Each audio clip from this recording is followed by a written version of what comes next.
천안 시민 여러분, 반갑습니다. 이재명입니다.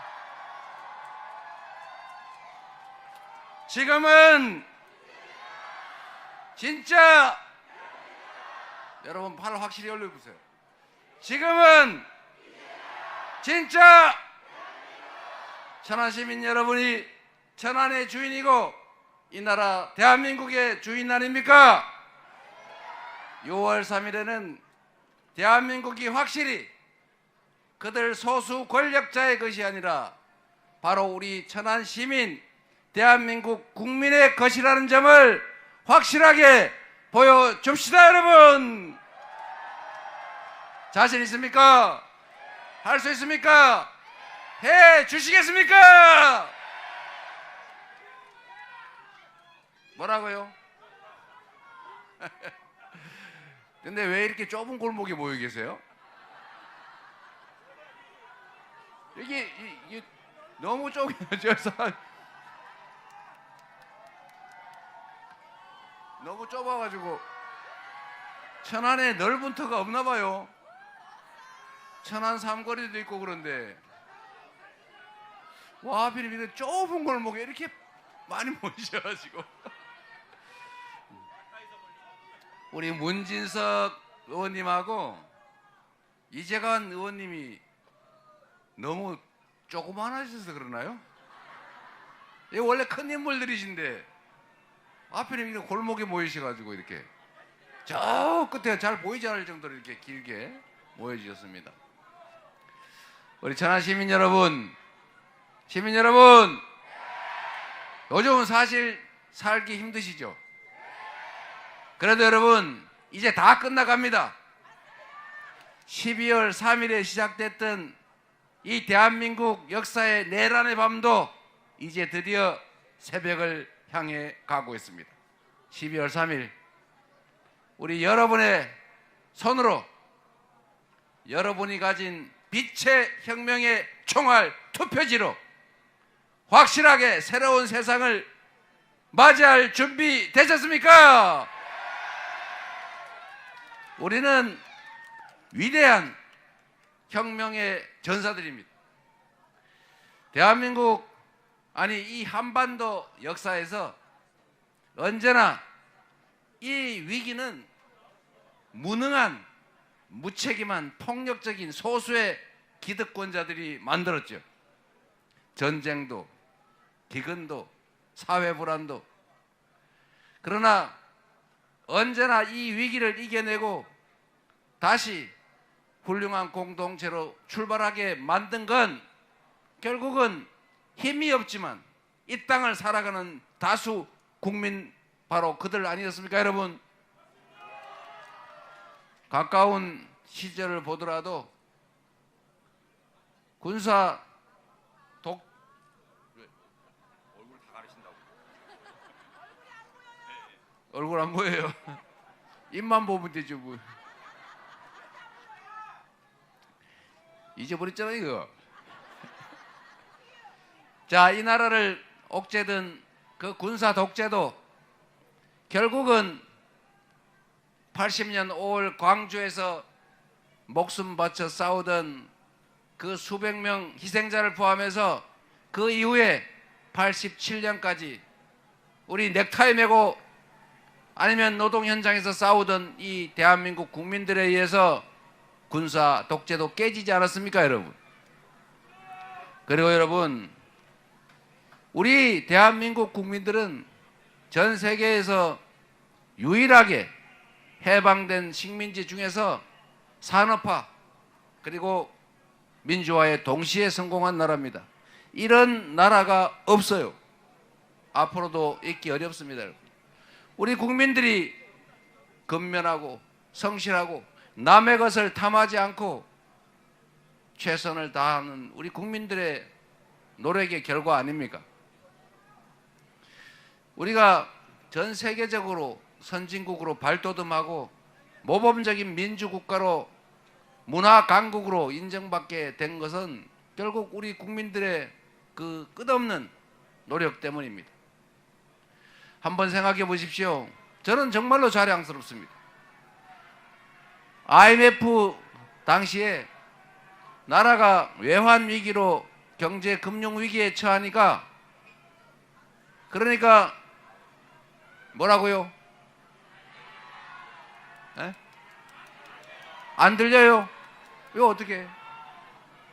안 들려요? 들리시는구먼.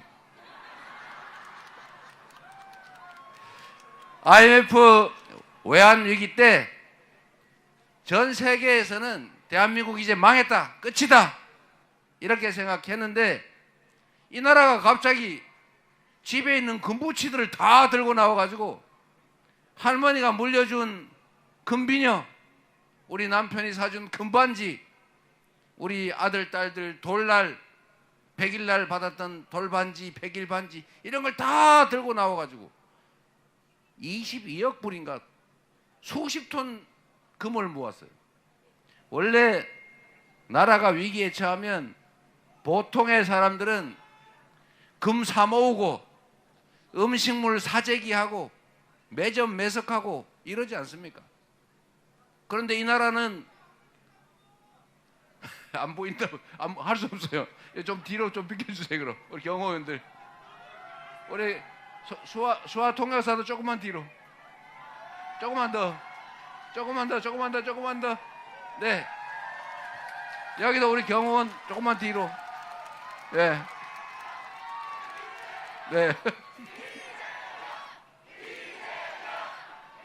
이 좁은 데다가 잡아가지고 왜 그러셨어요, 우리 문진석 도당위원장님, 이재관 의원님. 앞으로는 다음에 기회가 있으면 좀 넓은 데 잡으세요. 이렇게 많이 오실 줄 몰랐죠? 어쨌든 여러분, 전 세계가 IMF를 맞이한 대한민국을 보고 이제 저 나라 끝났다라고 생각하다가 이 엄청난 단결력, 자기 개인적 이익보다 공동체 이익을 먼저 생각하는 이 국민들의 이 정서를 보고, 아, 저 나라는 어떤 위기가 닥쳐도 다시 살아나겠다 생각을 해서 다시 한국에 투자하기 시작했어요. 그러니까 외환위기가 금방 극복이 됐죠. 보통 이 많은 사람들이 모여서 아마 천안도 작년 12월에 또 2016년 그 겨울에 촛불 들고 응원봉 들고 많이 싸우셨을 거예요. 그런데 다른 나라는 우리 뉴스에서 많이 보는 것처럼 수만 명, 수십만 명이 모이면 첫 번째 벌어진 게 어디서 연기가 막 나고 막 가게가 약탈을 당하고 누군가가 폭력을 당하고 보통 그러지 않습니까? 그런데 이 대한민국은 수십만, 백만이 막 모여도 종이 한 장, 휴지 한 장 남기지 않고 깨끗해요. 그리고 누구 하나 폭력을 당한 사람도 없고 동네 유리창 하나 깨지지 않고 깔끔하게 현실의 권력을 권좌에서 끌어내리지 않습니까? 이런 위대한 국민 보셨습니까? 작년 12월에 그 내란 사태에서도 전 세계인들이 놀랐습니다. 코리아에서 비상경 군사 쿠데타가 발생했다 이러니까 전 세계인들이 북한인 줄 알고, 오, 잘 됐네. 그런데 다음에 그게 노스 코리아가 아니고 사우스 코리아란다 이러니까 또 놀래 자빠졌죠. 그럴 리가. 그런데 진짜 대한민국에서 친위 군사 쿠데타가 벌어졌다고 하니까 전 세계인들이 실망을 했죠. 아, 드디어 대한민국이 다른 나라들처럼 망하는구나. 남미의 여러 나라들, 이 아시아에 잘 나가던 나라들이 이 군사 쿠데타로, 독재 때문에 다시 후진국으로 전락한 사례가 많습니다. 아시죠? 이제 대한민국도 어째 잘 나가는 것 같더니 결국 그 길로 가는구나 라고 생각을 했다가 갑자기 그날 밤부터 무슨 반짝반짝 하는 걸 들고 나와가지고 수십만 명이 국회를 에워싸고 우리 문진석 의원, 이재관 의원이 국회 담장을 넘어 들어가가지고 이렇게 계엄 해제 결의를 해내고 탄핵을 당시에 여당이 반대했지만 결국 우리 국민들이 마구 싸워서 결국 탄핵 의결도 강제로 끌어내고 그들이 탄핵 심판 즉 파면을 반대했지만 결국 우리 국민들이 나서서 밤새우면서 눈 맞고 비 맞으면서 결국 상식과 원칙에 따라서 결국 그들을 파면시키지 않았습니까? 그리고 다시 대한민국이 살아나기 위한 6.3 선거를 지금 우리가 준비하고 있지 않습니까? 얼마나 대단한 국민들입니까, 여러분?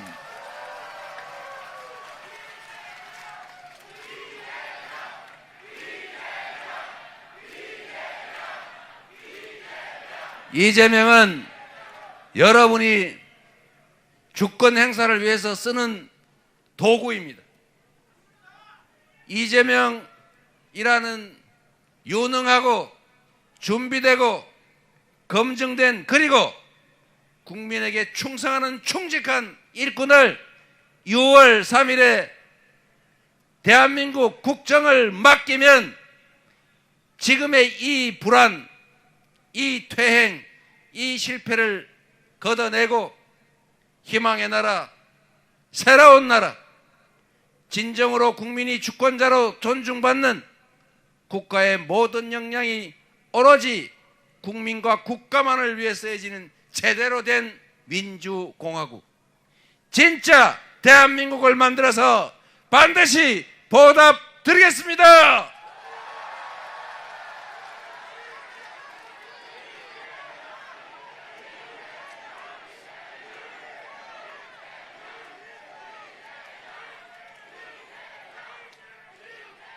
천안 시민 여러분, 국가가 해야 될 중요한 몇 가지가 있습니다. 대한민국 국가 공동체를 튼튼하게 지켜내는 안보, 안전보장 중요하죠. 둘째, 우리 대한민국 국가 공동체 안에 살아가는 이 수많은 사람들이 누구도 억울하지 않도록 공정한 기회를 누릴 수 있도록 우리가 합의한 규칙에 따라서 규칙을 지킨다고 손해보지 않고 규칙을 어겨서는 부당한 이익을 볼 수 없는 정상적인 합리적인 사회를 만드는 것, 즉 질서 유지, 치안. 그리고 세 번째, 우리 모두가 함께 혼자 사는 것보다는 더 나은 삶이 가능한 그런 세상, 경제가 민생이 살아있는 그런 세상을 만드는 것, 이 세 가지 아닙니까? 안보, 누가 그렇게 얘기하더군요. 안보는 보수당, 안보는 국민의힘. 개코나. 그게 맞습니까, 여러분? 안보를 사적 이익을 위해서 훼손하는 사람들이 안보를 지키는 사람들입니까? 북한에다가 선거에 유리하겠다고 남한을 향해서 총을 쏴달라고 돈을 갖다 주질 않나? 선거 때만 되면 휴전선에서 공연히 충돌이 발생하지 않나? 심지어 군사 쿠데타를 합리화시키기 위해서 북한을 자극해서 도발을 해서 군사 충돌하도록 전쟁이 일어나도록 유도하는 이 외환 유치죄를 저지르는 이 집단이 안보를 제대로 하는 집단입니까? 안보는 싸워서 이기는 것도 중요하지만 이거는 하책이죠. 싸우지 않고 이기는 것이 중책입니다. 이것도 충분하지 않아요. 싸울 필요가 없는 평화 상태를 만드는 거, 이게 바로 진정한 안보 아닙니까?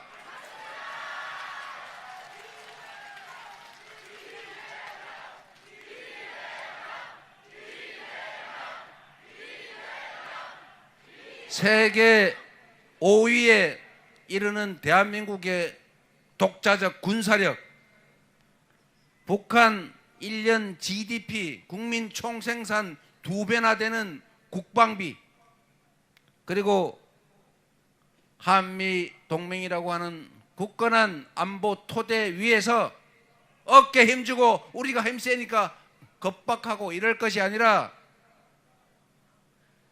대화하고 소통하고 협력해서 서로 공존하는 평화로운 상태를 만들어 내려고 하는 이 민주당이 진짜 안보 세력 아닙니까, 여러분?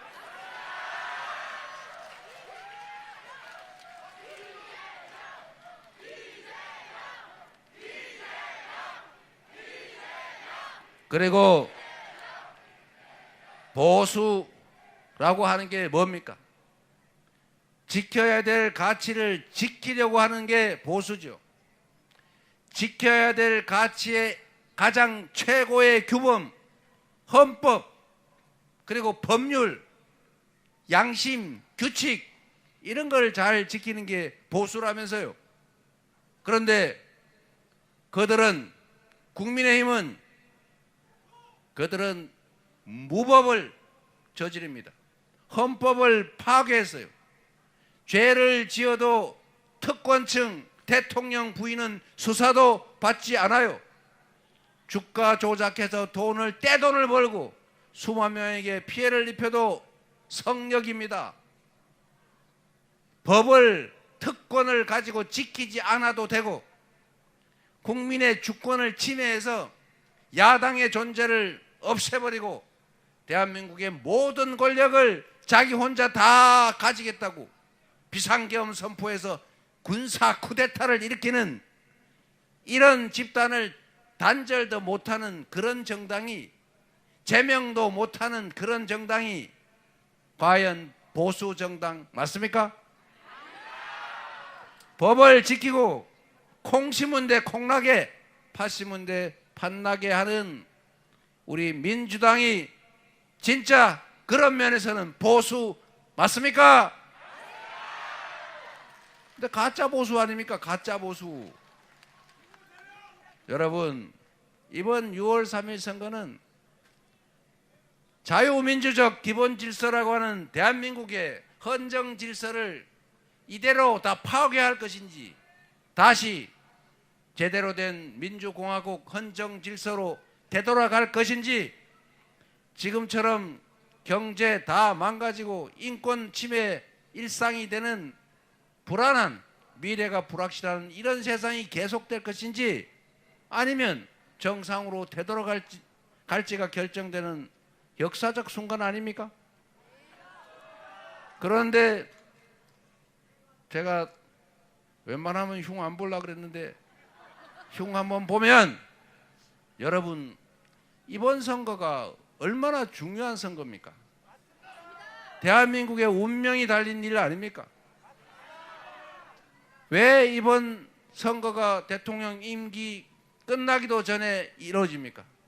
헌법 파괴 행위를 한 내란 우두머리, 내란 세력 때문 아닙니까? 내란을 극복하기 위해서 하는 선거 아닙니까? 그런데 이 내란 세력 우두머리, 그 우두머리를 배출했고 그 우두머리를 뒷받침했고 그 내란 수계의 내란 행위, 군사 쿠데타를 해제하자는 계엄 해제 의결에 조직적으로 반대하고 그 내란 우두머리를 처벌하자는 데 반대하고 그 내란 우두머리를 탄핵하자는 데 반대하고 그 내란 우두머리를 파면하자는 헌법재판소를 겁박했던 윤석열의 석방을 요구하며 귀환을 추진했던 그 내란 정당 국민의힘, 그 국민의힘의 대통령 후보, 제가 그 대통령 후보에게 이렇게 물었습니다. 보신 분 많을 텐데, 내란 수계 윤석열과 단절하시겠습니까? 정광훈 극우 목사님과 친해서 눈물도 흘리시면서 안타까워 하시던데 극우 세력과 단절하겠습니까? 이렇게 물었는데 나는 눈물 흘린 일이 없어 라고 하면서도 내란 세력, 극우 세력과 단절하겠다는 말을 끝까지 지금까지도 하지 않았습니다, 여러분. 과연 이런 분이 다시 대통령이 되면 윤석열은 어떻게 될까요? 아마 상황이 돼서 대한민국을 실질적으로 다시 통치하지 않겠습니까? 내란 세력 귀환을 기도하는 것 아니냐? 저는 이렇게 질문하고 싶습니다. 여러분, 지금 대한민국의 공동체의 아주 기본적인 질서가 국민의힘에 의해서 깨지고 있습니다. 이들의 귀환을 결코 허용해서는 안 됩니다. 동의하십니까? 그리고 세 번째로 여러분, 지금 대한민국은 민생이 엉망입니다. 이제 경제가 마이너스 성장, 즉 증가를 못하고 쪼그라들고 있어요. 1분기가 0.2% 쪼그라들었다고 합니다, 여러분. 먹고 살기 너무 어렵지 않습니까? 진짜 무쇠상겹 천안신부점 장사 잘 됩니까? 달 리가 없죠. 주머니에 돈이 없어요.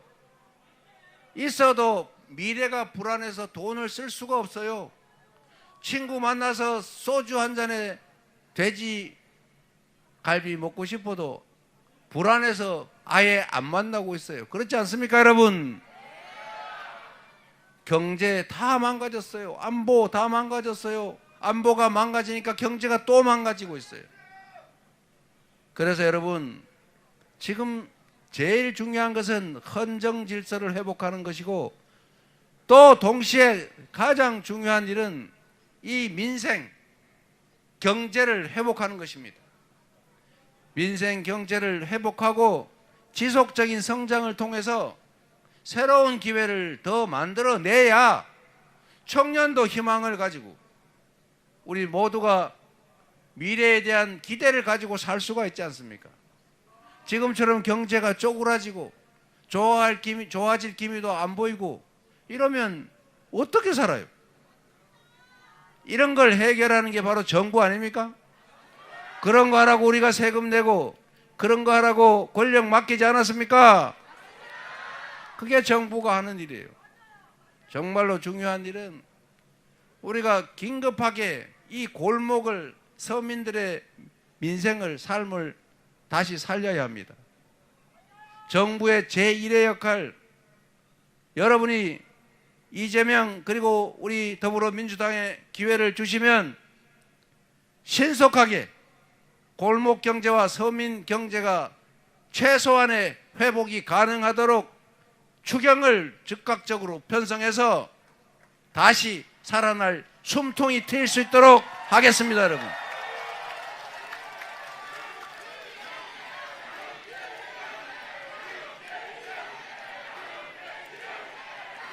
그런 단기 대책으로는 근본적인 처방이 못 되니까 또 근본적인 대책도 마련해야죠. 대한민국의 산업 구조를 대대적으로 재편해야 됩니다. 이제는 전통적인 제조업은 중국에 추격당해서 국제적인 경쟁력을 갖기가 어렵습니다. 이제 인공지능이나 첨단 산업 기술, 첨단 기술 산업들을 정부가 나서서 집중적으로 지원, 투자하고 인재를 양성하고 외교를 강화해서 시장을, 즉 경제 영토를 넓혀야 합니다. 국가가 세금 받고 할 일이 그런 거 아닙니까? 그리고 기후 위기에 따라서 이제는 재생에너지 사회로 대대적인 전환을 해야 되는데 재생에너지 산업을 집중 지원 육성을 하면 새로운 일자리, 새로운 소득원이 생깁니다. 이제 화석 연료로 생산한 재생에너지로 생산하지 않은 물건은 사지 않는다. 소위 R200이 세계적 표준이 됐어요. 김문수 후보가 가능하다고 생각하든 불가능하다고 생각하든 관계없이 이미 전 세계 글로벌 기업들의 표준이 됐습니다. 우리는 가능하든 불가능하든 어떻게 생각하는 거 관계없이 대한민국 사회를 재생에너지 중심 사회로 신속하게 전환하고 재생에너지를 전국 각지에서 골목골목에서 재생에너지를 생산해서 팔고 그 재생에너지를 모아서 재생에너지만으로 제품을 만들고 그 제품을 글로벌 기업에 탄소 국경세 부담을 하지 않으면서 유럽에 팔아야 합니다, 여러분. 이런 산업 재편을 통해서 새로운 일자리, 새로운 산업의 영역이 생겨날 겁니다. 소위 신성장 동력이 생겨나겠죠. 우리 사회가 제대로 발전하지 못하고 모두가 괴로운 이유는 바로 불평등, 격차 때문입니다. 우리가 엄청나게 많은 자원, 자본, 그리고 높은 기술 수준, 높은 학력들을 가지고 있어요. 열정도 있고 근면합니다. 과거보다 모든 것이 나아졌는데 왜 지금은 과거보다 더 희망이 절벽이 됐느냐? 이유는 그 많은 자원과 기회들이 너무 특정 지역, 특정 그룹, 특정 계층, 특정 기업에게 몰아져 있기 때문이죠. 자원이 한쪽으로 몰리면 제대로 사용되지 않아서 비효율이 발생하고 그러면 결국 그 사회 전체의 총 생산이 줄어들 수밖에 없죠. 여러분, 대한민국은 자원이 없던 나라인데 부족한 자원과 기회를 여러 사람이 고루 나누면 흐지부지 되니까 불가피하게 특정 지역 수도권, 특정 기업 재벌, 대기업, 특정 계층, 특정 소수에게 몰아줬어요. 마치 집안에 대학 보낼 능력은 한 사람밖에 안 되니까 7남매 중에 마지막 아들만 대학 보내서 취직한 다음에 그 동생들 먹여 살리라 그랬던 거와 비슷하죠. 그래서 특정 지역의 특정 대기업들이 정부의 일방적 지원을 받으면서 수출 기업으로 성장했고 노조 탄압해 가면서 수익을 많이 올려서 대한민국 전체 국부가 늘어났고 그것 때문에 낙수 효과로 사실 많은 사람들이 혜택을 본 건 맞습니다. 그러나 여러분, 이제는 이런 방식으로는 더 이상 성장 발전할 수 없어요. 과거에는 이 자원의 부족, 기회의 부족을 불균형 성장 정책으로 추진을 해서 성과를 냈지만 이제는 너무 많이 한쪽으로 몰려서 너무 서울로 다 집중돼서 너무 특정 대기업으로 다 몰려서 특정 소수 개인들에게 너무 많은 특권이 주어져서 이제는 이 나라가 제대로 성장 발전할 수 없는 상황에 이르렀습니다. 여러분. 서울의 아파트 한 평 가격이 3억 원 합니다. 개발도 못하는 임야가 300만 원, 500만 원 해요. 한 평에. 이래가지고 이런 땅에서 어떻게 국제 경쟁을 하겠습니까? 그런데도 사람은 다 서울로 몰리고 있어요. 지방에 가니까 사람을 고용하기가 어렵다고 합니다. 사람은 다 서울로 몰리고 있어요. 이제 이렇게 되면 나라가 망합니다. 이제는 국토 균형 발전 전략으로 신속하게 전환해야 돼요. 지방을 위한, 여러분 지방에 있으니까 미안해서 좋게 생각해 주라고 하는 말이 아니고 대한민국은 이제 전 국토를 균형 발전시킬 뿐만 아니라 오히려 소외된 서울에서 거리가 먼 지역일수록 재정 지출이나 정책 집행이나 이런 역에서 인센티브 더 많이 지원해 줘야 됩니다. 그래야 안 그래도 좁은 이 대한민국 국토가 효율적으로 사용되죠. 지방에서도 기회를 가져야죠. 천안도 뭐 나름 좋아지고는 있지만 천안을 포함해서 저 남쪽, 저 동쪽 더 많이 기회를 가져야 합니다. 그래야 지속적으로 성장이 가능하다. 맞습니까, 여러분?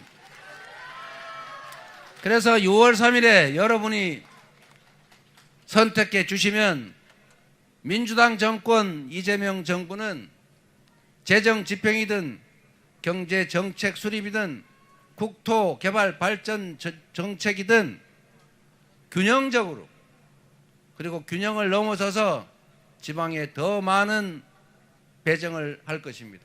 이것은 인심을 쓰는 게 아니라 대한민국이 지속적으로 성장 발전하기 위한 불가피한 조치다. 동의하십니까, 여러분? 새로운 정부를 기대해 주시기 바랍니다.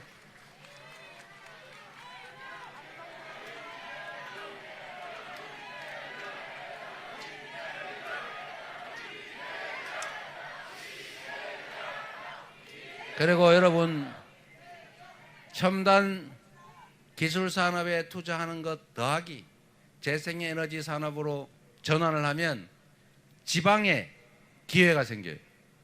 왜 그러냐? 우리가 연간 200조 원 가까운 에너지 원료를 수입합니다. 98%를 수입에 의존한다고 해요. 그런데 이제 화석 연료로 에너지를 만들어서 제품을 생산하면 팔 데가 없는 시절이 오지 않습니까?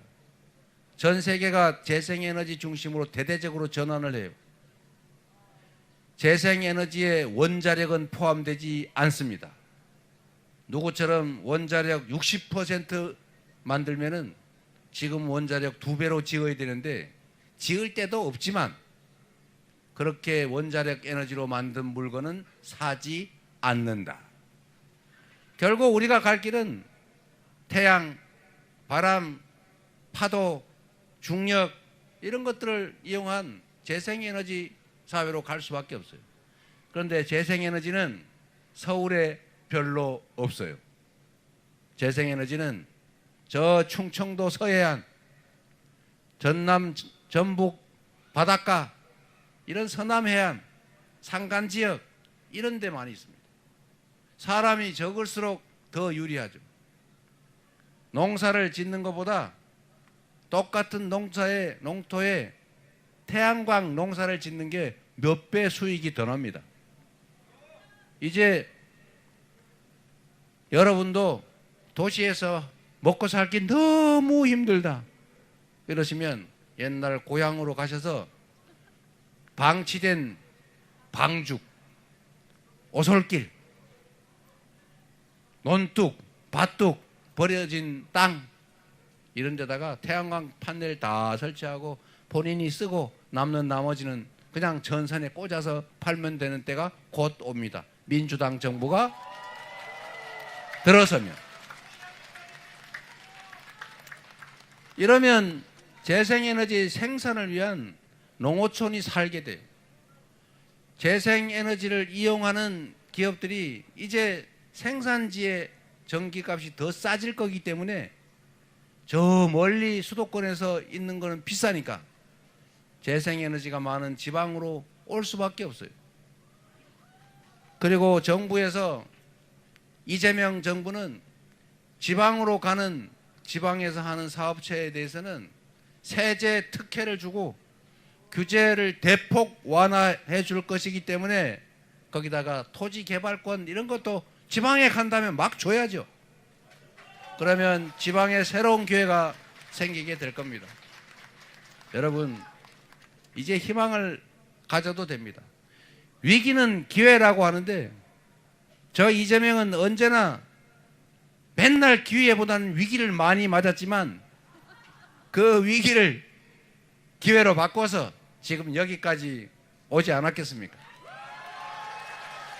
대한민국의 이 위기도 확실하게 이 위대한 국민들의 저력과 함께 이겨내서 도약의 계기로, 기회로 만들겠습니다. 자신 있습니다, 여러분.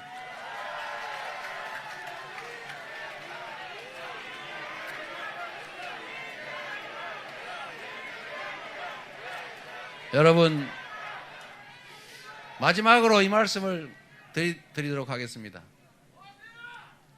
너무 길게 한다고 우리 참모들이 절대로 못하게. 여러분, 우리 국민들은 이렇게 위대한데 이 국민들의 이 위대한 힘을 하나로 모아서 위기도 이겨내고 기회로 만들어서 새 세상을 향해 가야 할 것 아닙니까? 그게 정치가 하는 일이죠. 정치는 불가능한 걸 가능하게 만드는 것입니다. 있는 걸 잘하는 건 행정이라 하고 없는 길을 만들어내는 것이 불가능해 보이는 것을 가능하게 만드는 것이 바로 정치 아니겠습니까?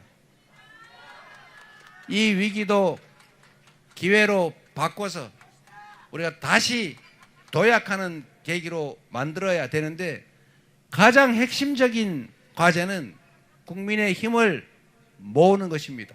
거시기 당 말고 국민들의 힘을 저력을 한데로 모아야 이 위기도 빠르게 확실하게 벗어날 수 있어요. 정치가 국민들을 갈라놓고 있습니다. 색깔 다르다고 탄압하고 지역 다르다고 배제하고 남녀 갈라서 싸움시키고 젊은이와 나이든 어르신들을 갈라치기 해서 서로 갈등 적대하게 만들고 이렇게 하면 우리의 힘을 모을 수가 없어요. 백지장도 맞들면 낫다고 했는데 우리의 힘을 한데로 모아서 포용하고 작은 차이를 넘어서서 화해하고 통합해서 큰 힘으로 새로운 세상을 향해 가야 되지 않겠습니까? 통합을 지향하는 정치 세력인지 아니면 분열과 대결을 조장하는 정치 세력인지를 여러분들이 가려 주셔야 합니다. 국민을 하나로 모으는 후보인지 아니면 국민을 끝없이 분열시키고 갈등시켜서 제로와 마이너스를 향해 가는 후보인지 가려 주십시오. 대통령이라는 이 글자를 보고 아, 큰 통치자 우두머리를 말하는구나 라고 생각하는 사람과 대통령이라는 국민을 크게 통합하는 우두머리라고 생각하는 사람인가를 가려 주십시오. 이제 여러분 정치 보복이니 이런 졸렬하고 치사한 일 그만합시다. 사람은 아는 만큼 보이는 거죠. 자기가 생각하는 만큼 말하는 것입니다. 자기가 그랬다고 남들도 똑같이 할 거라고 생각하면 안 되죠. 부처 눈에는 그래서 부처만 보이는 겁니다. 저 이재명은 수없이 탄압당하고 정말 죽을 고비를 수없이 그들 때문에 넘겨왔지만 이미 지난 과거 속 기억 속의 그 일들 때문에 앞으로 펼쳐질 이 현실을 훼손하고 싶지 않습니다. 인생은 짧고 권력은 더 짧지요. 그런데 해야 될 일이 얼마나 많은데 그 수없이 많은 이 여러분의 이 기대, 이 총총한 이 5,200만의 운명을 놓고 겨우 하는 짓이 너 옛날에 나한테 이렇게 괴롭혔지. 너 일로 와봐. 너 뭐 잘못한 거 없어? 한번 뒤져보자. 이러고 있을 시간이 어디 있습니까? 그들은 그렇게 하더라도 우리는 그렇게 하지 않습니다. 그들이 낮게 가더라도 우리는 높이 품격 있게 갈 것입니다, 여러분.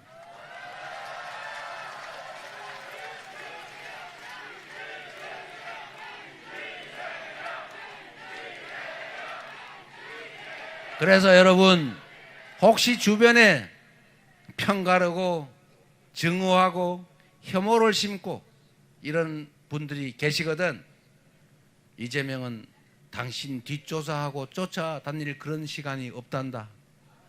그렇게 하는 거 별로 재미없단다. 누구처럼 타인을 괴롭히고 타인으로부터 뺏고 자기만 혼자 가질 때 행복하지 않고 자신의 행위로 인하여 더 행복하게 느끼는 사람들을 보면 더 행복한 게 그 사람이라더라. 그 일을 하기도 바쁘다고 하니 이제 걱정하지 말고 발 뻗고 자도 된다. 이렇게 말해 주시기 바랍니다.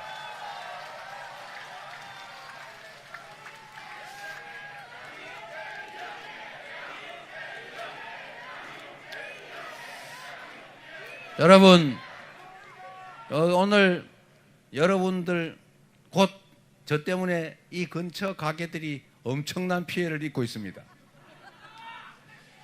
출입이 불가능하게 됐기 때문에 오늘 오신 김에 외식하고 가시기 바랍니다. 그리고 이재명 와서 사람들이 모아 몰리더니 오늘 매출이 늘었네 이래야지. 그 인간 왔다 가니까 장사를 못했네 이러면 표 떨어지지 않겠습니까? 매표하자는 건 아니고 이재명이 왔다 가니까 요만큼이라도 도움이 되네 이래야 6월 3일에 우리가 확실하게 이기지 않겠습니까? 저녁도 드시고 물건도 쇼핑도 좀 하시고 장도 좀 보고 그렇게 가시기 바랍니다. 저도 요 근처에 어딘가에 밥 먹고 가도록 하겠습니다. 여러분, 새로운 세상을 향해서 우리 함께 손잡고 동행합시다. 희망의 나라로, 기회가 넘치는 새로운 세계로 우리 스스로의 힘으로 우리가 새로운 세상 꼭 만들어가면 좋겠습니다.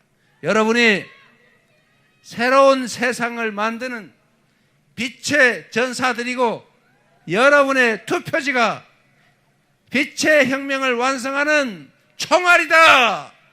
감사합니다.